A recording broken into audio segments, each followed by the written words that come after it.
Hey, what's up, everybody? For those of you joining, this is just a live Q&A session, the first one that I'm doing. So we're doing a little bit of testing here to see how this is going to work out.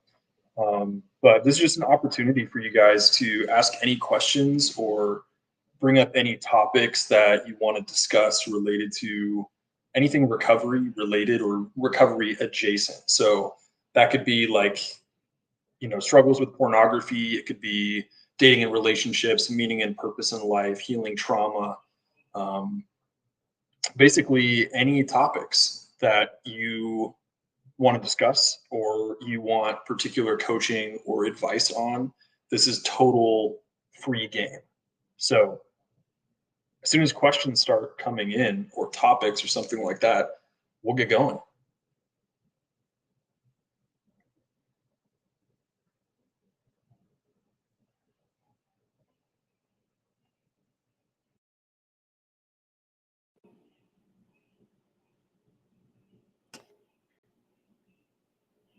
Can one of you guys pop a message in the chat if you are able to hear me?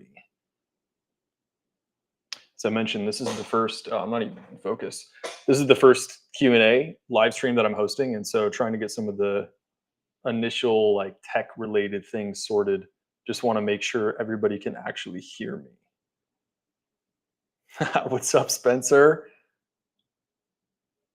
Long time no see.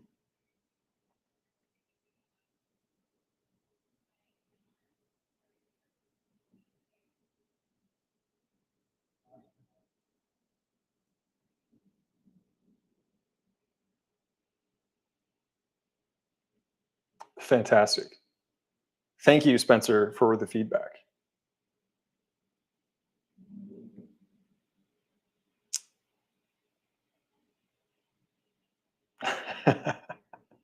Hey, Spencer. How is your life, Spencer?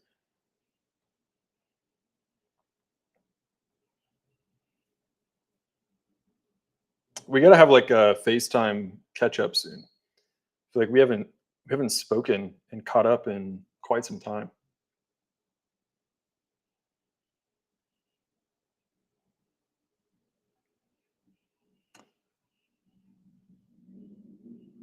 What's up, Wilfred or Wilfredo? Appreciate the comments.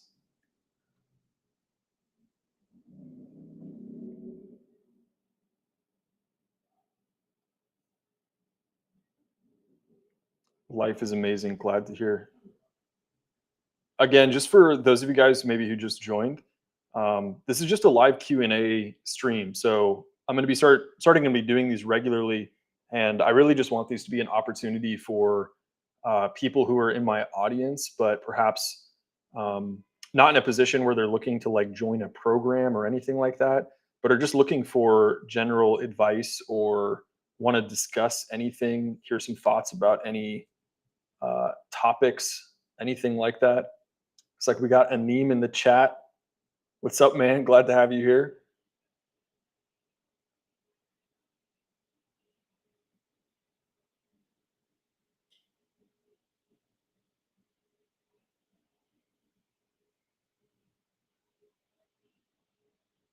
First person to ask a question gets bragging rights.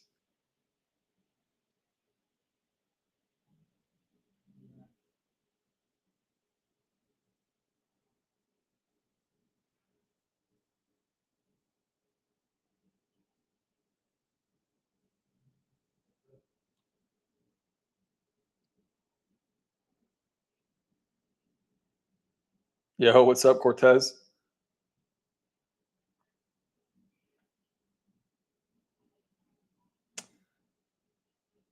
All right, we're gonna turn this Q&A on its head.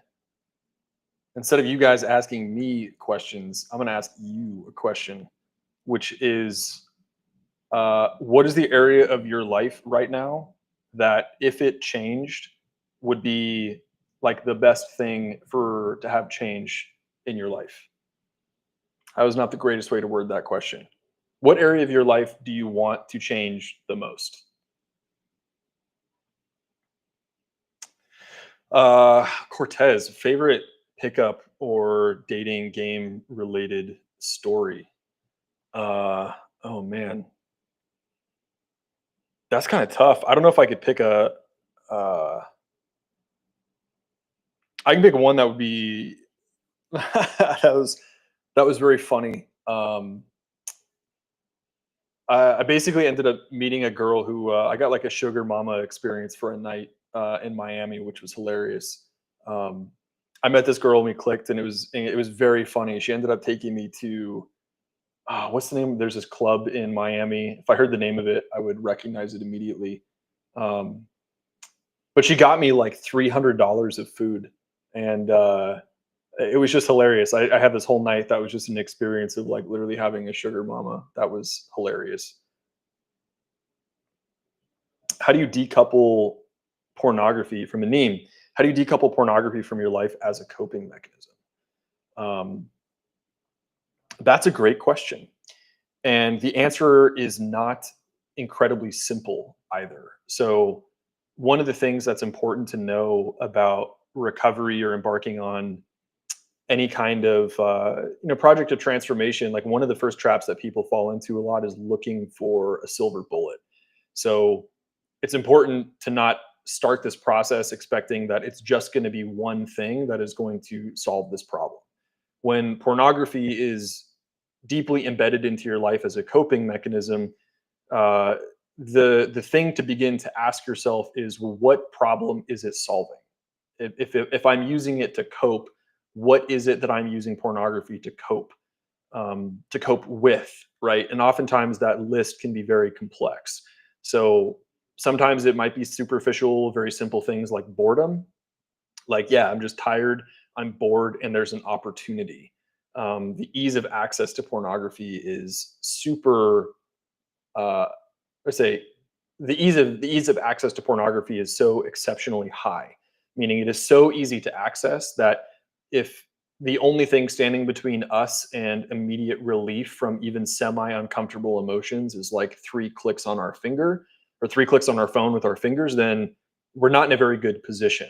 So addressing things kind of from the outside in is what I would say to begin to uncouple that, right? So if I'm watching pornography, where in my life am I doing it for superficial reasons? If I can plug up the holes where I'm doing it for superficial reasons, such as by installing uh, blocking software, getting accountability, that kind of stuff, and seeing what happens with the superficial usage of pornography and what kinds of emotions emerge on the wake of that, then we'll get more data in order to begin to address the issue at deeper and deeper levels as necessary. So, a lot of people will find that if they try to implement superficial approaches to solving this problem, such as installing blocking software or making rules for themselves about like I'm not allowed to use my phone or to have it in after this time or to bring it into my bedroom with me. Um, they'll often find, excuse me, that these rules and these sort of superficial approaches to solving the problem are not cutting it. Like they don't work. At which point we begin to realize, as I started by saying, that sometimes the roots of this can be more complex.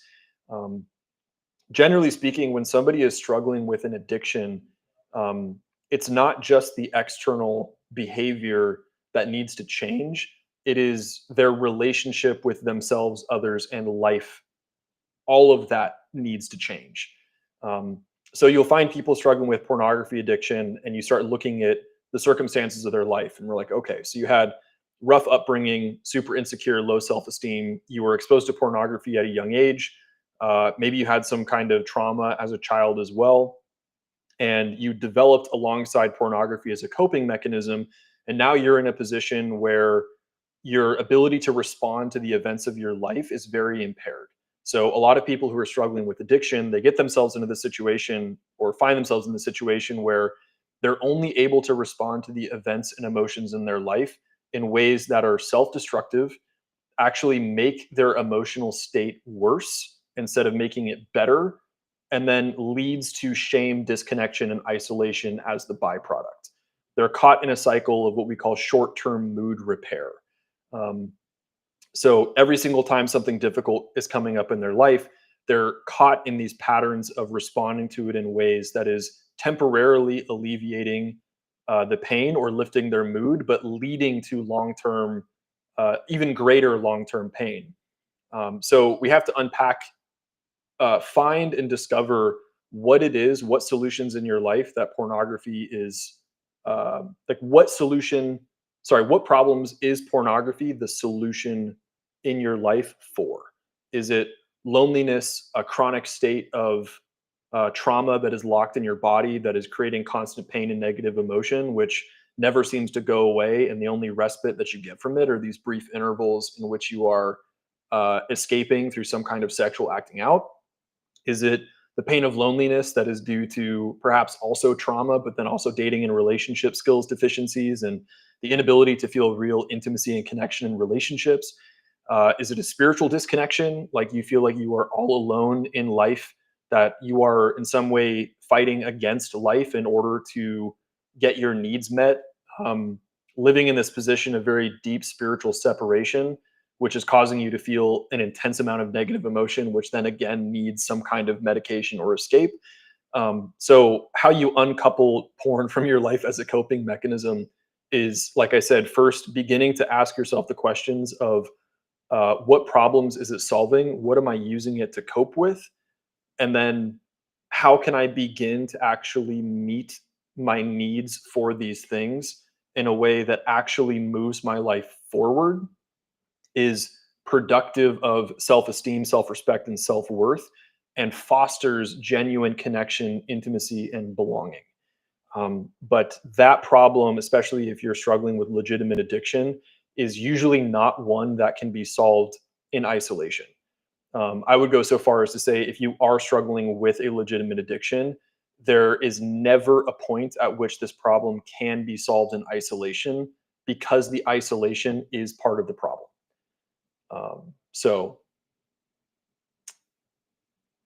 that is a high level overview. If you have specific questions though on like perhaps specific things that you're recognizing pornography is serving as a coping mechanism for, then we can definitely talk about like some specific interventions for part of those. Um, let's see. So social life. Wish I had stronger connection with male friends. Yeah. So this is obviously a really tough one, and this could get into a much bigger conversation about something I talk to my clients a lot about, is that we're in a situation right now where um, there's a lot in the world that you cannot, that is not within your power to immediately change. You are living inside of an environment that is your physical environment, your social environment, your cultural environment, a digital environment, um, and even like a larger sort of like spiritual or energetic environment, that are largely determining what pathways are possible for you in your life in order to solve some of these problems. So let me like make that very down to earth with a concrete example. If you're trying to increase your social connection and you live in the American suburbs where trillions of dollars of infrastructure has been built over the last 75 years to basically ensure that every single time that you want to experience human connection, you have to interface with some form of transportation, meaning like you cannot just walk out of your house and be around people. You have to get into a car that you paid $30,000 for, uh, that you can only drive if you pay the government specific like fees for, and then travel on roads that your taxes paid for, with gas that you have to buy in order to meet people, probably at a class or a hobby that you had to pay for in order to access. Right? Those are the realities of the social environment and the physical environment that we live in. If you want to improve that, you are not going to be able to change trillions of dollars of infrastructure overnight. So the question really is, given the environment that I'm in, what strategies can I deploy and also accept? Like, is it possible to accept that this is the hand of cards that I've been given? So how am I going to play them to the best of my ability? If you are physically far away from a lot of people, if it takes you 30 minutes or more in order to get to a place where you can experience social connection, you're probably in trouble, I would say. Um, Making a decision, which again, this is more like medium long term, but if you can get to a place where you are walking distance from some amount of social connection, and or you are like roughly a 10 to 15-minute drive during most times of the day in order to get to places where you can be around people. That's going to radically improve simply the number of people that you get to like have an at bat with in order to create connection and meaningful relationships. um, but one thing, this is a very common recommendation that I give my clients, especially if you're a younger man and you're looking for better relationships with men, is to join a martial art. Um, I cannot speak highly enough to how powerful a good martial arts group, especially something like Brazilian Jiu Jitsu, is for creating and fostering exceptionally good male friendships. Um, this is something that I've experienced in my life. Engaging in martial arts, especially for men, I think is a very powerful capacity to do multiple things simultaneously on a psychological basis. So it allows you to tap into and confront your capacity for aggression, which is extremely important. It'll make you more assertive and more disagreeable in a good way. It'll improve your confidence and feelings of security within yourself, especially around other men. And through this kind of like common physical activity where you are growing in your psychological capacities and physical capacities alongside other men, you will forge very strong friendships and relationships. So, a very simple thing, which is relatively low cost, that would be very easily accessible, would be make sure you are spending like 2 to 3 hours a week at minimum a part of something like a martial art or maybe something that is related, where you're just racking up hours where you are spending time around other men who are also on some sort of similar path of personal and psychological development. um, yeah, so getting around other men, that would be a great thing. Unfortunately, in the United States, especially as an adult, making friends just gets a lot harder.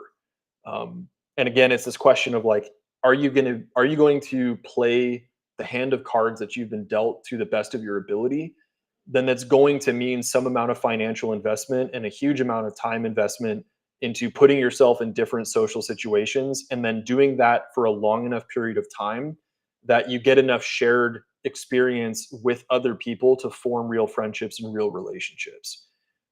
One of the best ways to do this, also, if you are struggling actively with addiction and you know that, is to join a 12-step group. They are free, they're free for life. You will find people who are in your area who struggle with things that you struggle with, and they know exactly what it's like to be in your shoes firsthand, who are also in a position where they're looking for ways to increase the amount of connection that they're having in their life. So I would say that's a uh, those would be two very good sort of like first steps. Um, but yeah, let's see. Cortez, back to the thing about Miami. No, it was not Rosa Sky. I would recognize that it was like, you have to look it up at some point. But yeah. And yeah, what's up, Peter? Porn is a tool to avoid uncomfortable emotions. Yeah. How do you increase your emotional window of tolerance? Um, so this is something that psychologists and neuroscientists call affective tolerance, right? So what is your if I looked inside of your brain and sort of like built this window where the top represented like fight or flight and the bottom represented your freeze response, what is the intensity of various emotions that you can experience where you are inside of this window of regulation before it pops you up into feeling overwhelmed, or before you completely shut down and give up? Um, Increasing your capacity for the experience of negative emotion is a crucial part of escaping patterns of pornography addiction. Um, yeah, and there's various tools that you can use to do that. Community is huge, connection is huge.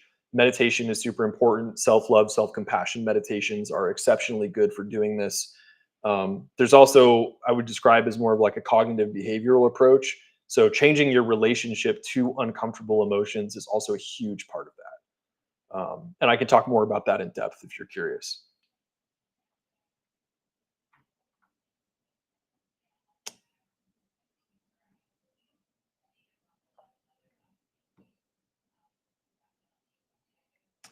And let's see, Aneem got using pornography to cope with general life dissatisfaction, boredom, and sometimes relationship issues. Wouldn't say I'm addiction, but holy shit, it's so easy to make the feelings go away temporarily.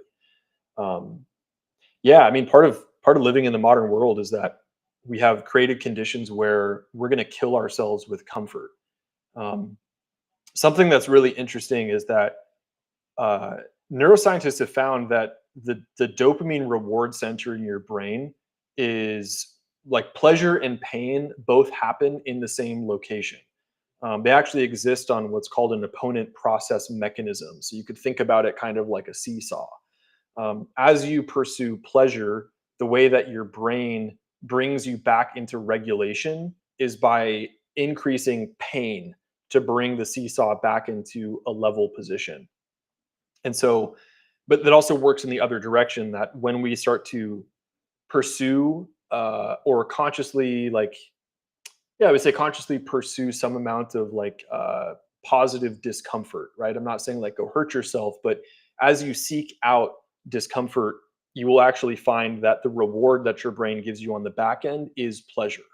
And so getting yourself in a situation where, or establishing boundaries in your life against these opportunities to very quickly deliver pleasure hits to your brain will massively help improve like some of these issues with like general life dissatisfaction, boredom, and that kind of stuff. Where uh, as you start to pursue more discomfort, your default state of psychology will be more grounded in a state of pleasure and contentment. So I would say definitely like build some boundaries in your life against um, build boundaries and add friction in your life in between you and your ability to easily access pleasure when you want to. And do not build systems in your life that are dependent on willpower. You should not be able to just get around these boundaries just because you feel like getting around them.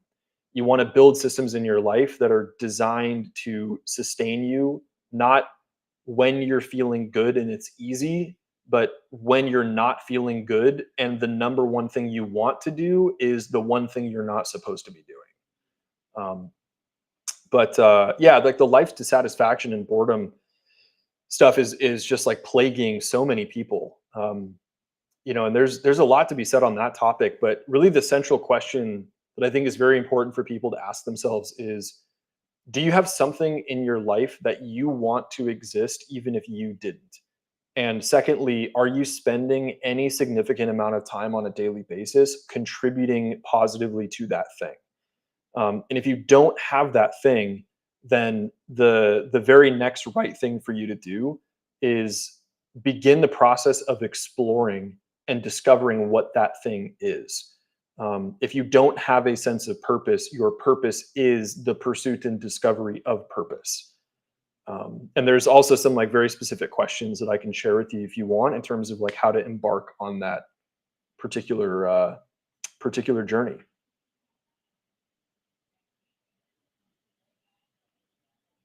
But yeah, I appreciate all the questions, guys.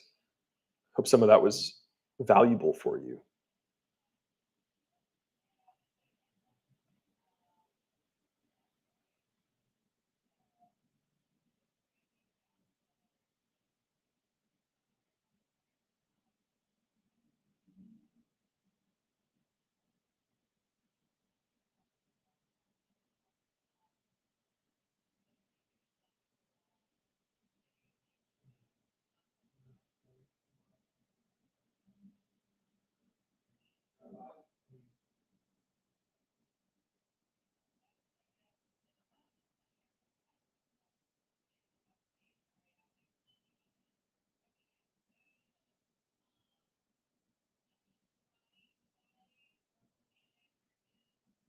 Yeah. Hey, what's up, Peter? I did not see your message pop up if you asked another question. If you want to throw that in the chat again, then we can definitely chat about it.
Ah, yeah, the traps, man. The traps. Let me pull something up really quick and we'll go through some things together.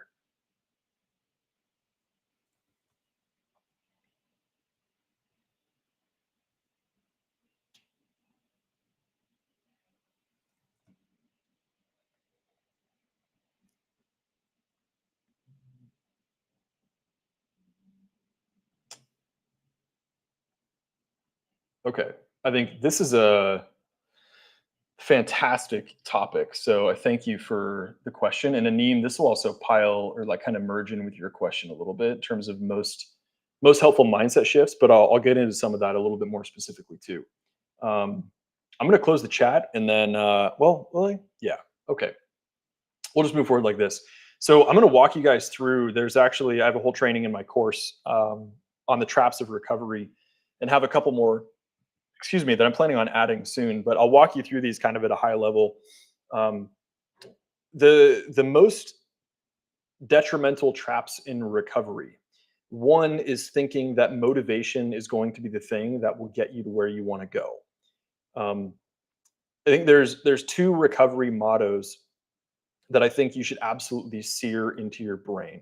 And the first one is that if the only thing that is standing between me and pornography, or really this applies to whatever behavior you're really trying to change, is my willpower, I'm screwed. The worst trigger is opportunity, right? Sometimes the reason why we watch pornography can have a relationship with deeper emotional roots, but other times, like, it's really just not that complicated. It's it's more so I'm tired.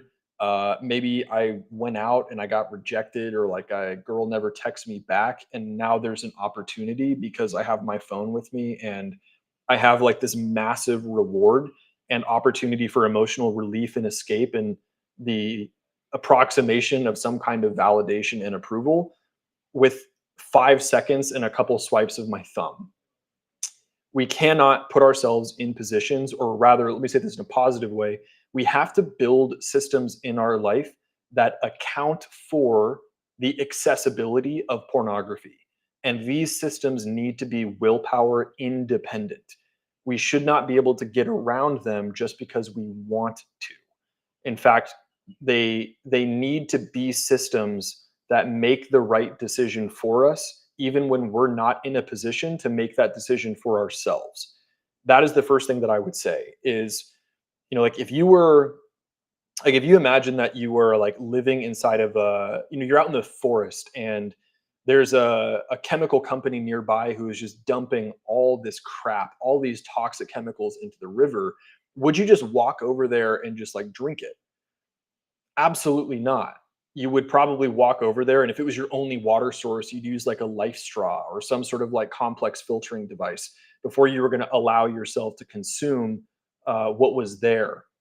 In the same way, like, we are living in a toxic digital environment where you're like living in this stream that is filled with horrific toxic things that are basically being shoved into your face without your consent, or with very minimal effort on your part.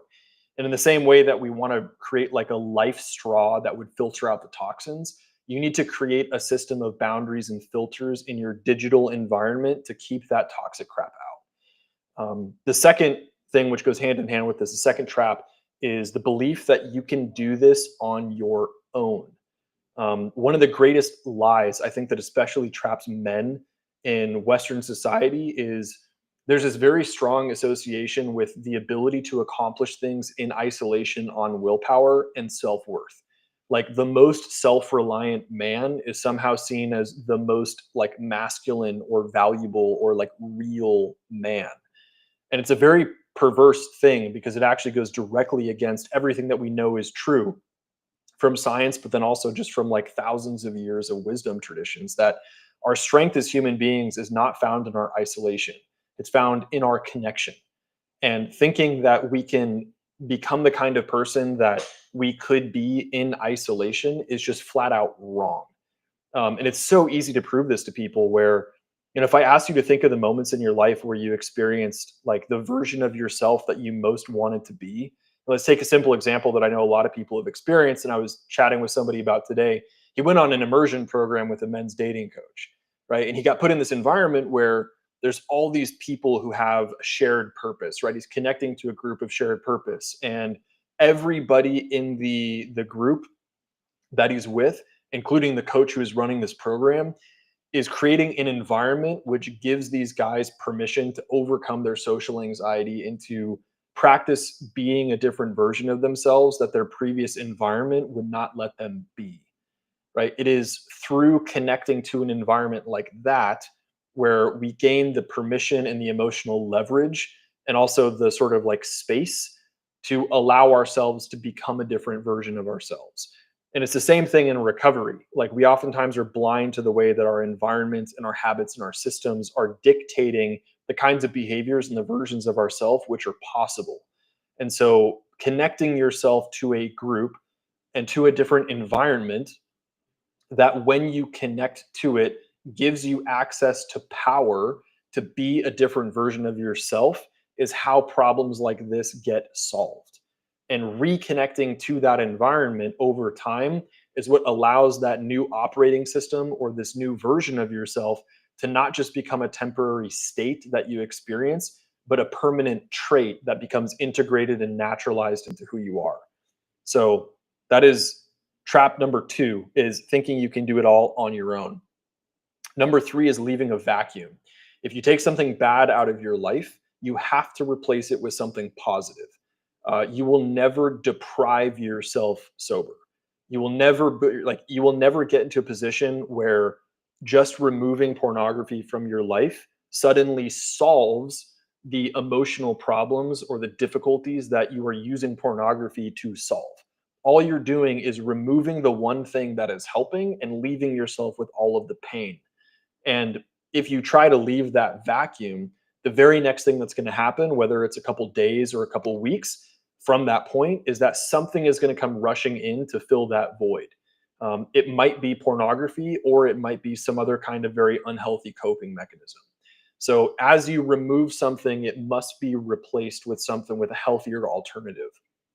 And going hand in hand with that is something that I call negative sobriety. So I've made a whole video about this. But most people fall into this trap of obsessing over all the things that they are trying not to do. They obsess over like whether they did or did not watch pornography, or how much they did it, or their strategy for how they're going to deprive themselves and how they're going to keep this thing out of their life, not realizing that they're just filling their entire mental bandwidth with more of the obsession with the behavior, only now it's just in the reverse direction. Like I'm just as obsessed with pornography, except for now, instead of experiencing the craving, the obsession to watch it, I'm just engaging in this craving and obsession to not watch it. But they're just two sides of the same coin. And so falling into this trap of fighting against your addiction, thinking you're going to like solve it using willpower and pushing it away and deprivation, is guaranteed to just lock you further into this cycle of reinforcing the pattern. You have to start engaging in what we call positive sobriety, which goes off of what I said earlier, where instead of focusing on pornography or even on not watching pornography, you put systems in place and then redirect entirely your attention towards the person that you want to become, and fill your life with things that are good and meaningful and enriching and are genuinely fostering of healthy connection. The more you engage in the life that you want to be a part of, the less bandwidth you have for watching pornography and this obsession with not watching it. Like the whole cycle of obsession will fall away. Um, let's see. Some other ones. I'm not going to rattle off. That was like 4. So we can make an entire video about all these traps. Let me focus on some of the most important ones. By far, the single biggest thing that I see taking people out, and as I say this, this will be very not surprising, is complacency. People stop doing what works when it starts working. And this has got to be like one of the most insidious traps. I think just in our brain, we'll put in the work and we'll make progress and life will get better. And then we'll be like, oh, like things are better. I don't have to do all these things that were helping my life get better anymore. And then they go through these cycles of like things get better, and then I stop doing the things that make my life better, and now things are getting worse. And so then I start doing those things again that are making my life better, and then things get better, and then I stop doing them because things got better, and now things just get worse. And so people ride these like crazy roller coasters of things getting better and then worse, then better than worse, then better than worse. Um, and a lot of that has to do with the fact that uh, there's a saying in recovery that addiction is a disease of forgetting. That we have like a built-in forgetter, where one thing that we can reliably ensure is that given enough time, and usually for most people, I would say this begins to happen pretty profoundly around week 6 of being sober, is that we just forget the stove that once burned us is still hot. We sort of forget that we're living inside of this toxic environment, and then we like take off our gas mask and then just allow ourselves to start breathing in all this crap again. And so you have to find a way to stay connected to the reason why you're doing what you're doing, and stick with what works long enough for it to become a genuine habit and part of who you are. Again, returning to the emphasis of not doing this on your own, the easiest way for you to achieve and maintain this kind of transformation is to have some sort of group of people who are like keeping that energy alive. Like a community is like, you could think about it like there's a shared energy inside of a community where you are trying to connect to that energy so that it becomes more a part of who you are. That could be in dating and social skills. That could be in recovery. It could be in business. It could be in sales. Like you want to become a more confident speaker, hang out with a bunch of very confident people. It's the same principle across all these different domains. And these groups are like tending this ember, and they're blowing air on it. This ember meaning like the energy that you're trying to kind of take on. And the group is what is keeping the ember hot and alive. And you have to continually return to the group in order to like tap into the heat and take some of it back with you. And if you try to do this on your own, you'll like look around and see all these people who have what you want, and they seem to have the heat, so to speak, this like energy and the transformation, and you don't. And you don't realize that the reason why they have it is because if you look in their life, they're reliably connecting to the source of that, which is almost always in some kind of positive community. So the way you fight complacency is by staying connected to the community that's going to keep reminding you why you're doing what you're doing. Um, Again, I think that the single greatest thing that holds guys back in all areas of life is the obsessive self-reliance and the idea that a successful life and being a successful person means doing everything alone.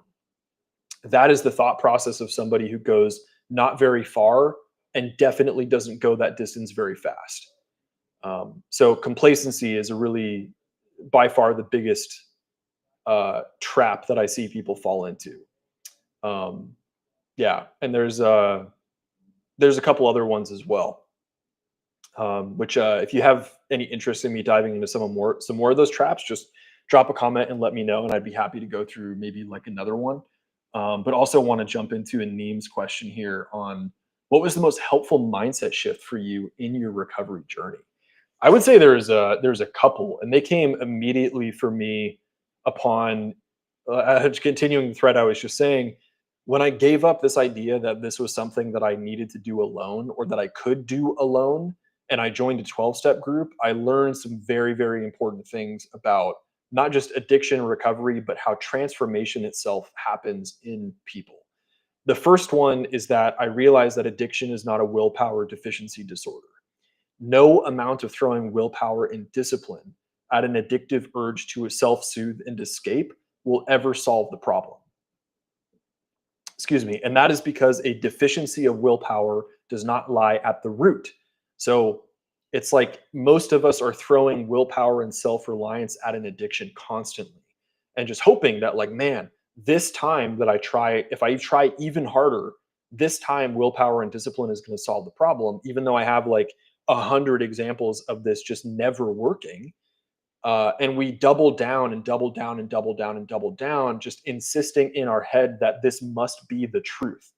And we don't realize that we're not living in reality. We're not connected to the truth. And that's why our strategy is not working. In many respects, we are like a person who is insisting that they can become a world championship boxer and never put their hands up in the ring. And then we're just insisting. It's like, well, where's your evidence that this is the strategy that's going to work? It's like, well, it's just the one that I think is going to work. I've convinced myself that, yeah, the way you become the best boxer in the world is by never putting your hands up. And then you walk into the ring and you keep getting knocked out. And then you like sit on the side with, post concussive syndrome. And you're like, man, like, I just don't understand why this isn't working. Like, man, I got to go try harder. Maybe if I keep my hands down even more, I'll win the fight finally. And then you walk in and then you just get totally rocked. It's because like you're not living in reality. The strategy that you're using is not connected to the reality of your situation. The boxer's problem is not a deficiency of keeping his hands down. It's actually the exact opposite, and which is why this analogy kind of works out well. The addict's problem is not that they are just weak people who don't have enough willpower and discipline in isolation. They have the opposite problem. It's actually their insistence that self-reliance and isolation can solve this problem that is driving the addiction in the first place. Because what they really have, and here's the second most helpful mindset shift, is a connection deficiency disorder. Addiction is driven by a web of broken connection, not a deficiency of willpower. And typically, when you look at people who struggle with addictive behaviors, you can find areas across their life where they're able to apply willpower and discipline perfectly fine. It doesn't seem that there's a deficiency of willpower. It really is just that they're living inside of a disconnected life where they feel chronically unworthy, alone, and afraid. They feel disconnected from a sense of positive agency and ability to make positive things happen in their life, whether that's meaning, purpose, or relationships. They don't see a vision for their life, which is inspiring and which connects them with a sense of positive purpose. They don't have a group of men around them or a group of people around them at all. They're totally disconnected from community. They're living this NPC life, which is turning into a blur where every single day they're waking up and they're going to a job that they don't like doing, which is sucking all the energy out of their life. And then they go out after working for like 40 hours in this super logical, mind numbing job. And they're probably super like zooted on caffeine. And they're trying to go out and be this very like open, fun, charismatic person and experience deep, meaningful social connection at a bar. And then it's like the whole cycle repeats. And that typically is like most people's like best experience. And then you look at their life and it's like, well, man, like no wonder you're addictively escaping this. Your life is a blur. None of your emotional needs are getting met. You don't like what you're doing. There's like nothing that you're spending your time on in any given day, which is resulting in a feeling of contentment, let alone meaning or purpose. And then this gets us, I think, to another thing on this topic of powerful mindset shifts. A lot of people get into recovery and they think the thing that has to happen is that they just need to quit watching pornography and then their life would be great. They're convinced that the pornography is the problem. And then they come to discover that if they want to get rid of pornography, they don't need their old life back, their old miserable life back, just minus the pornography. They actually need a new life altogether. And so that idea, I think, is also essential. Addiction is not a willpower deficiency disorder. The opposite of addiction is not sobriety, it's connection. And porn is not actually your problem. It is the solution to your problem. And getting rid of pornography is not going to fix it. It is actually an entirely new life altogether that is required in order for this problem to be permanently removed, shall we say. So that was a bit of rant. Aneem, I'm not even sure if you're still on the chat, but if you're listening, hopefully that was helpful. Yeah, looks like we got one person watching on YouTube. So thank you, whoever's watching on YouTube. You have priority access to any questions. I'm probably going to do this here for about another 15 minutes and then call it for this week. But yeah, if you have any questions or anything I was talking about inspired anything for you, please throw in a message.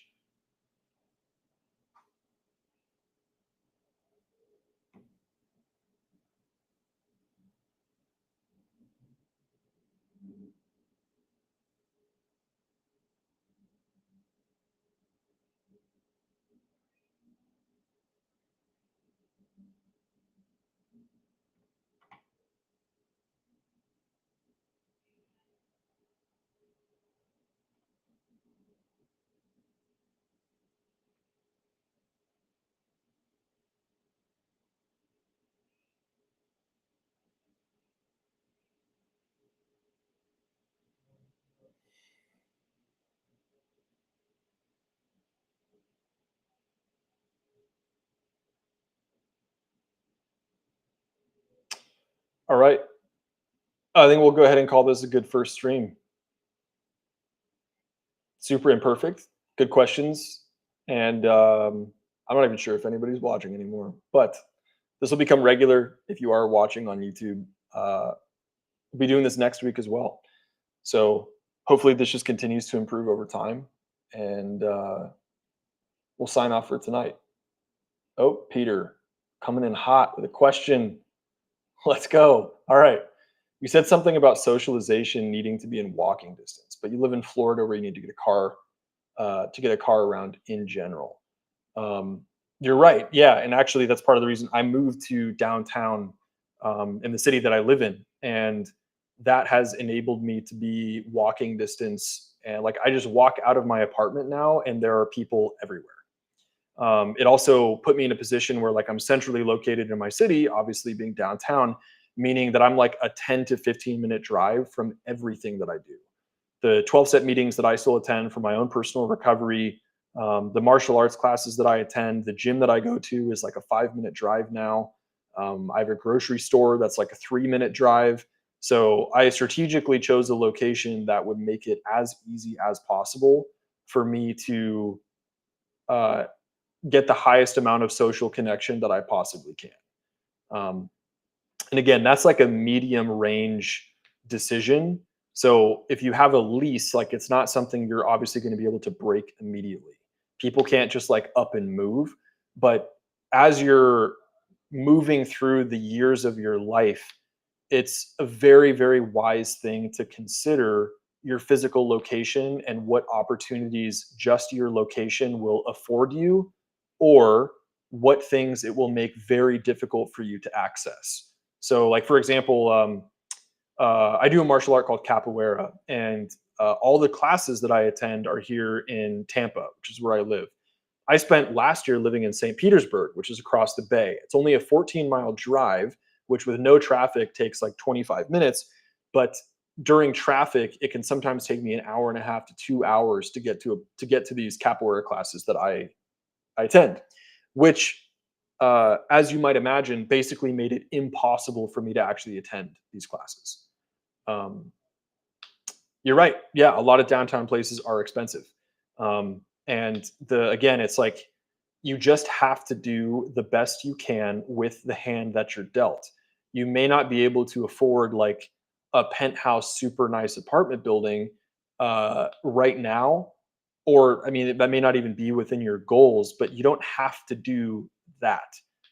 You can live even a couple minutes outside of a main downtown area, putting yourself in a place where it's like, okay, I'm not downtown, but I'm 10 minutes outside of downtown, which means I'm a 10 or 15-minute drive now from like the center of the nightlife. So there's all these ways that you can kind of like negotiate and find a solution that's going to work. Um, Again, like this is a deeper kind of mindset thing that I think is so important to help people foster. Um, like if I was to like obviously like finances are a temporary like changeable reality of people's life, but obviously a significant variable. Um, Nobody who is not like a multi-millionaire business owner is going to be able to like afford a $20,000 a month penthouse, right? So I'm not sitting here saying like, yo, bro, just like become a millionaire overnight, dude. That's not at all what I'm saying, but your financial situation will hopefully be improving over time and not getting worse. If it was getting worse, then I would say like that's a different topic. So your ability to be in places that are better and better should only improve as the years go by. But on top of that, right, this topic of like learning to play your hand the absolute best you can with the cards you've been dealt. Your financial situation is what it is right now. However, you also are God's highest form of creation. You are intelligent and you can be incredibly resourceful if you just choose to see the problem as solvable. So, for example, um, one of my very good friends, and you may be familiar with him. I'm not sure how you were introduced to my content. I have a very good friend who's a dating coach named Austin Summers. He lives downtown in an incredibly nice apartment. He's a very successful entrepreneur. There are people who desperately want to learn from Austin. And so what did they do? They found Austin was hiring. And so they went to work with Austin. So they're getting paid, they're living in an incredible location, and they're massively improving their dating and relationship skills all at the same time. And they're cultivating the entrepreneurial knowledge so that for them, if they want to start something business wise in their own vein, this is like a 1 or 2 year investment for them to be able to do that. I'm not saying quit your job and go work for a dating coach. I'm using that as an example to say there's always a way to make something work, right? Don't stop at like, man, like I can't afford the $3,500 a month apartment. It's like, ask yourself, how could I get the closest I possibly could to the best locations possible for me socially within the constraints that I have? And if I don't see a solution, the next thing for me to ask is, how can I get creative to make this happen? That is, I would say, like the single most important mindset shift that I've ever gotten from being surrounded by very successful entrepreneurs is the mindset that problems are just solvable. Like most people live inside of a prison of imaginary rules and they don't realize they're living inside of it. They just think the only way that I could make this happen is if I have like X number of dollars in my bank account. Yet you can throw somebody a very simple psychological experiment to trigger this resourcefulness that lies dormant inside of them by asking them a simple question. Like, if I put a Ferrari in front of you, let's say hopefully you like value a Ferrari, and it's like a $450,000, I don't know like what model of Ferrari it would be, but you have a $450,000 car in front of you. And I said, I'm going to give you this car and you just have to pay me 5 grand for it. Would you sit there and be like, oh man, I don't have money in my bank account for this $5,000 Ferrari? It's like, no, like you would be calling everybody that you know, asking for loans, going to the bank, like taking out credit because you see in front of you that the return on investment of doing all of this resourceful work is $445,000 of net profit, right? So again, I just shared that as this quick example to see that if I just put you in different circumstances, you would start looking for solutions to the problem instead of focusing on the limitations.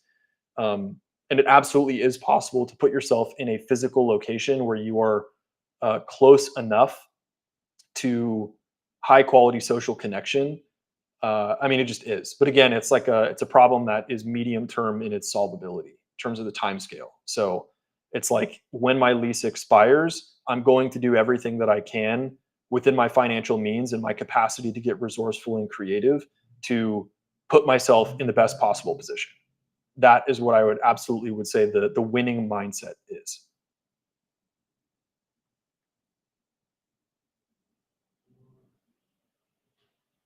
So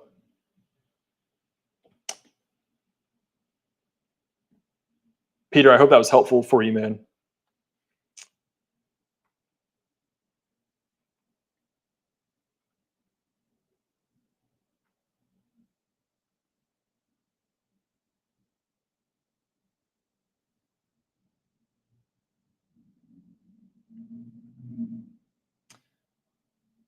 All right, guys.